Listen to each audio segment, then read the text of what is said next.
First of all congratulation Vishal. Thank you ma'am. Far away from home. Cannes में जब ऐसी कोई मूवी जाती है खुद की तो काफी प्राउड फील होता है, आपको भी प्राउड फील होगा, आपकी फैमिली को भी काफी प्राउड जी फील होगा। जी जी। फर्स्ट ऑफ ऑल कांस में जाके कैसा होल एक्सपीरियंस रहा वो कुछ शेयर करना चाहिए। मज़ा आया, हेक्टिक था क्योंकि मैं अकेला गया था कि मेरी टीम का वीज़ा रिजेक्ट हो गया था, और जो हमारे फिल्म के डायरेक्टर प्रोड्यूसर थे, डायरेक्टर की तबीयत बहुत ज़्यादा ख़राब हो गई थी और producer was not here. So I was the only person जो रिप्रेजेंट कर रहा था हमारी फिल्म को, तो मेरे लिए काफ़ी डिफिकल्ट था हर एक चीज़ वहाँ पे खुद अकेले मैनेज करना। बट अच्छा था, एक्सपीरियंस अच्छा था। I was just happy that I am here for my movie.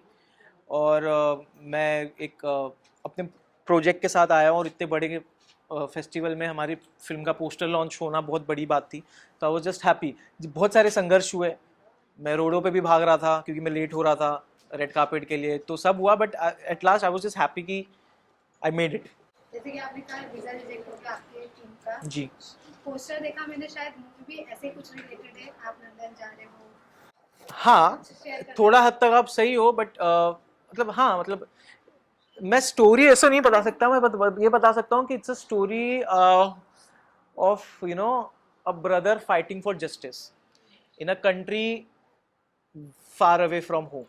या so is very far from home, but उसको जस्टिस के लिए लड़ना पड़ रहा है। आपसे ये भी जानना चाहूंगी, कांस फिल्म फेस्टिवल एक बहुत बड़ा प्लेटफॉर्म है according to you and all artist. मैं आपसे जानना चाहूंगी, जब आप रेड कारपेट पे थे, सीढ़ियों पे, एंड कोई भी मेंबर्स, कोई भी आर्टिस्ट नहीं था उस टाइम, जब वहां पर से खड़े होके डाउन देखना कैसा लग रहा बहुत था? क्रेजी, बहुत क्रेजी। आई वाज लाइक, जब मैं वो सीढ़ी पे खड़ा था, और एक बहुत ही फनी इंसिडेंट हुआ। तो जो एक वहाँ पे रहते हैं जो आपका ना, आपको थोड़ा हेल्प करता है आपके ड्रेस वेस के टाइम पे, तो वो एक भाई थे। उन्होंने he was just doing that, and when he saw pictures are getting click, उन्होंने एक ऐसा एक वो किया। तो आई वाज लाइक, और क्या picture I. I was like यार, मतलब उनका, उन्होंने अच्छे जेस्ट में किया वो, बिकॉज वो मेरा बस वो बना रहे थे। मैंने बोला था प्लीज मेरी हेल्प कर देना आप, तो वो कर रहे थे, and he just did that. I was very happy. It was a movement for me, it was a movement. मैंने खैर मैं 2 दिन रेड कार्पेट अटेंड किया हूँ, एक दिन का मेरे पास कोई फुटेजेस नहीं है। और ना किसी क्योंकि मैं किसी फोटोग्राफर को जानता नहीं था, तो अभी किससे किससे आप टच में नहीं आ सकते। तो सेकंड डे था ये 24th का, 23rd को भी मैंने अटेंड करा था रेड कार्पेट, बट उसका कुछ नहीं। कांस की बात करूं, मिसाल तो जितनी इम्पोर्टेंट आपका बैकग्राउंड फिल्म में जो इंटरनेशनल में जाती है वो जितना इम्पोर्टेंट रहता है, उतना ही इम्पोर्टेंट कहीं ना कहीं एक एक्टर के लिए कांस के रेड कारपेट पे खड़ा होने से पहले अपने dress up, makeup, hair and all की तैयारी, जिस तरीके का चैलेंज रहता है, आपने ये फेस किया? क्या नहीं, तैयारी थी? तैयारी मतलब बहुत जैसे मैं बोला, मेरे पास टाइम बिल्कुल नहीं था।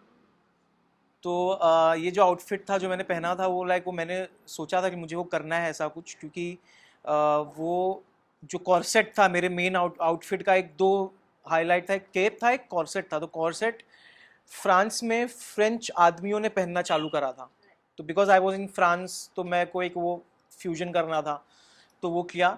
और जहाँ तक रही बात हेयर मेकअप की, तो मैंने मेकअप नहीं करा था, मैंने मेकअप नहीं किया था, और हेयर भी मैंने खुद से बनाया था एलोवेरा जेल लगा के। तो मैं बोला मैं अकेले था, मेरे पास कोई नहीं था वहाँ पे। सो ना मेकअप किया था उस दिन, मतलब रेड कार्पेट वाले के दिन, और ना बाल किसी ने करके दिया था। इवन पोस्टर, जब पोस्टर लॉन्च हुआ वहाँ जितने लोग थे उनका क्या कुछ अप्रिशिएशन मिला, सो क्या होता है ना, उनका क्या रिएक्शन? पोस्टर रेड कार्पेट पे लॉन्च नहीं होता नहीं नहीं, पोस्टर। मतलब हाँ, जब इंडियन पवेलियन जगह होती है कैन में, वहाँ पे लॉन्च होता है। तो वहाँ पे बहुत लिमिटेड लोग रहते हैं। तो कैसा होता है कि वहाँ पे पीछे स्क्रीन रहती है, वहाँ पे आपका पोस्टर रहता है, और हाथ में। तो मैं वही बोल रहा हूँ, वहाँ पे भी बहुत लोगों ने फोटोज खींची, पर मेरे पास फोटोज ही नहीं है, क्योंकि वो पहले दिन हुआ था। वो करा, फिर उसके बाद मैंने रेड कार्पेट अटेंड करा, फिर अगले दिन रेड कार्पेट अटेंड करा। तो उस दिन मेरे पास पहले दिन की कोई फुटेजेस ही नहीं आई, बिकॉज ना मैं किसी फोटोग्राफर को नहीं जानता था। तो but it was a good moment. जैसे कि आप तो अपनी मूवीज के लिए गए थे, लेकिन इस बार कांस काफी कंट्रोवर्सीज में था क्योंकि कई लोग गए थे जिनकी मूवीज नहीं थी, वो लोग भी गए थे। तो हम जानना चाहेंगे कि कांस की रियलिटी क्या है, क्योंकि एक इन्फ्लुएंसर या फिर कोई तो कंटेंट क्रिएटर था, उन्होंने पोस्ट किया था कि अब तो कांस में हर लोग जा रहे, दूसरे जगह बैक साइड में एक और कारपेट बना रहता है। ऐसा कुछ भी नहीं है। तो आपसे जानना चाहेंगे आपका पर्सनल एक्सपीरियंस है, आप क्या कहते हैं? ये जो बात है ये मैंने भी सुना है, पीछे वैसा कुछ भी नहीं है, पीछे पीछे कुछ रेड कार्पेट नहीं है। और जो भी ये चीज़ बोल रहा है कि कोई भी चले जा रहा है, तो आप भी चले जाओ। और दूसरा, मैं हमेशा से मानता हूँ कि can film festival is about films, it's not about fashion, right? Rest assured, अगर किसी को भी मौका मिले, फॉर एग्जांपल जितने इन्फ्लुएंसर्स भी हमारे इंडिया से गए हैं, अगर उनको किसी ने, किसी ब्रांड ने बोला हम आपको लेके जा रहे हैं, तो आपको कोई बोलेगा, आप मना करोगे? नहीं करोगे ना। तो ठीक है, अब अब जब फिल्में उनकी प्लेटफॉर्म पे प्रमोट हो रही है, तो वो अपने आप को फिल्मों की जगह क्यों ना प्रमोट करें।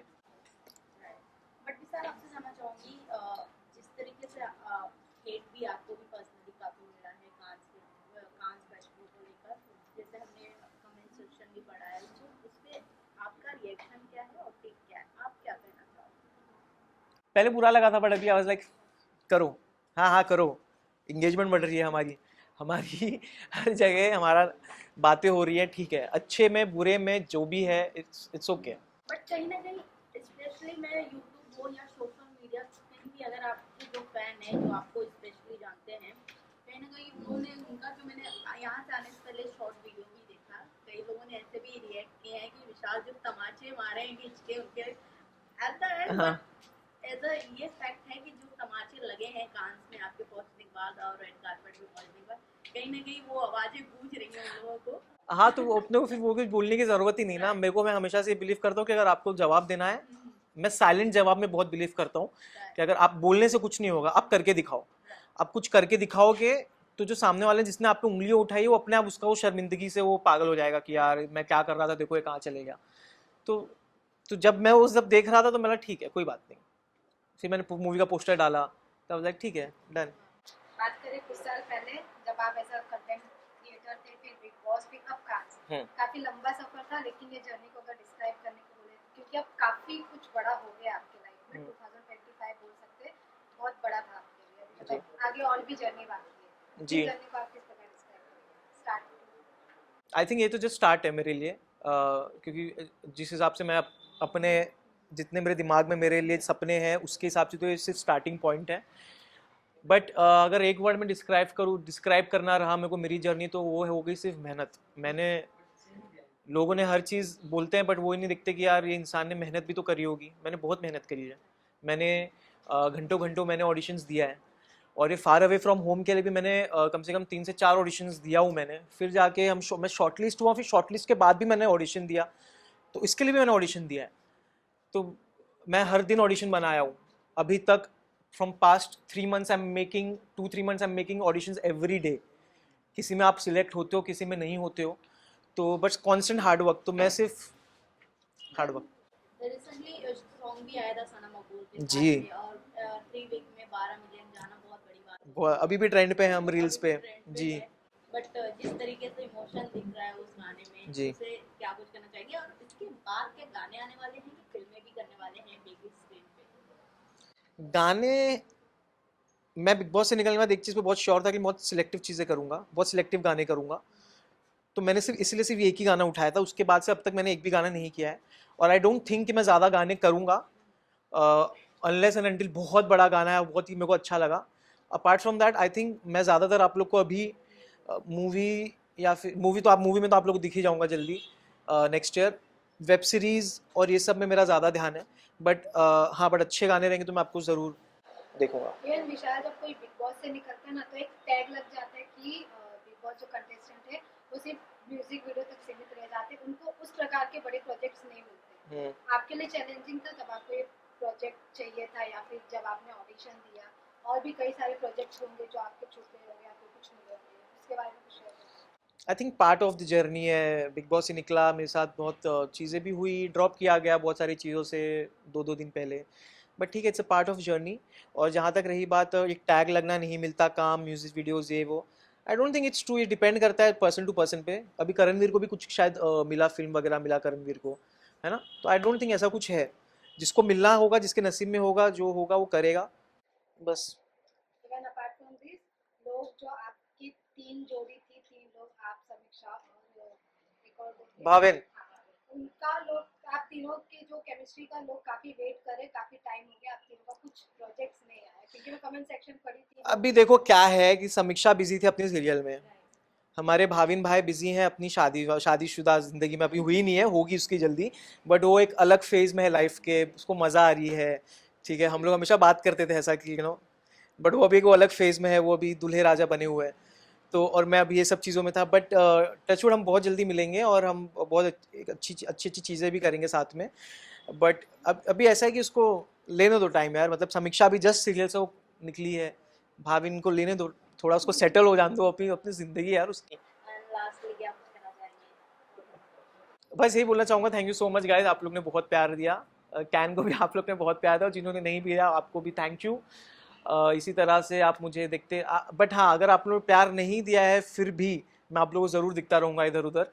तो आई होप कि मैं आपका हेट प्यार में बदल दूँ। Thank you. इवन एक लास्ट क्वेश्चन, आपके जो जिगरी दोस्त थे भाभी, वो तो सेटल हो गए अपनी पर्सनल लाइफ में, हाँ। आपका कुछ ऐसा इरादा है? नहीं यार, मैं इतने जल्दी कैसे सेटल हो सकता हूँ मैं, मेरे बहुत बड़े ख्वाब है, मतलब मैं उसको किए बिना तो मैं सेटल, आई थिंक सेटल, ये वर्ड ही गलत है। सेटल सेटल क्या होता है? नहीं, सेटल मैं तब तक नहीं होऊंगा जब तक मैं एक अचीव नहीं कर लेता कुछ चीज़ें मेरे को जो अचीव करनी है, और कोई अच्छी लाइफ पार्टनर मिल गया साइड में, तो फिर क्या बोलते हैं उसको, चांदी पे क्या कुछ तो बोलते हैं ना, हाँ, सोने पे सुहागा।